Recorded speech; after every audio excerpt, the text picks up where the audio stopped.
લક્ષ્ય ન્યૂઝ, એક નજર, એક લક્ષ્ય. સુરેન્દ્રનગરમાં સંકલન બેઠક દરમિયાન અધિકારીઓ અને પદાધિકારીઓએ ઉદ્ધૃત પ્રાણાયામ કરી તણાવમુક્ત જીવનનો સંકલ્પ કર્યો. સુરેન્દ્રનગર કલેક્ટર કચેરીના સભાખંડ ખાતે જિલ્લાની સંકલન બેઠકનું આયોજન કરવામાં આવ્યું હતું.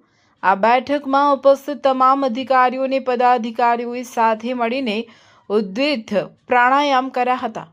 રોજિંદા વહીવટી કાર્યોની દોડધામ વચ્ચે માનસિક શાંતિ મળે અને સ્વાસ્થ્ય જળવાય તે માટે તમામ ઉપસ્થિતોએ પ્રાણાયામ દ્વારા તણાવમુક્ત જીવન જીવવાનો દ્રઢ સંકલ્પ કર્યો હતો.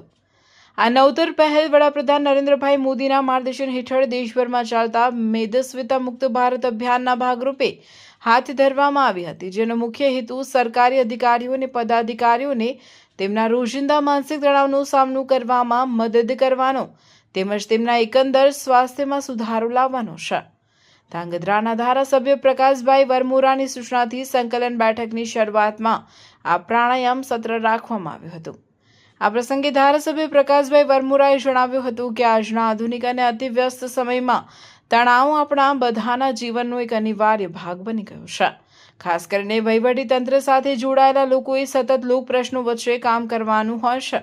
આવી સ્થિતિમાં તણાવની નકારાત્મક અસરોને નિયંત્રિત કરવા અને બેઠાડુ જીવનશૈલીના કારણે શરીરમાં વધતી સ્થૂળતાને દૂર રાખવા માટે યોગ અને પ્રાણાયામને રોજિંદા જીવનનો અભિન્ન હિસ્સો બનાવવો અત્યંત જરૂરી છે.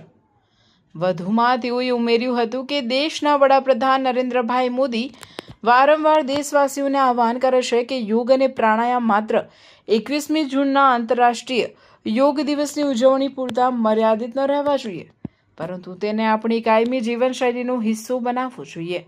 આ પ્રકારની પહેલથી અધિકારીઓનું શારીરિક અને માનસિક સ્વાસ્થ્ય વધુ સુદૃઢ બનશે, જેના પરિણામે તેઓ વધુ ઉર્જાવાન અને કાર્યક્ષમ બનીને જનતાની સેવા કરી શકશે. રિપોર્ટર દેવમ ત્રિવેદી, સુરેન્દ્રનગર.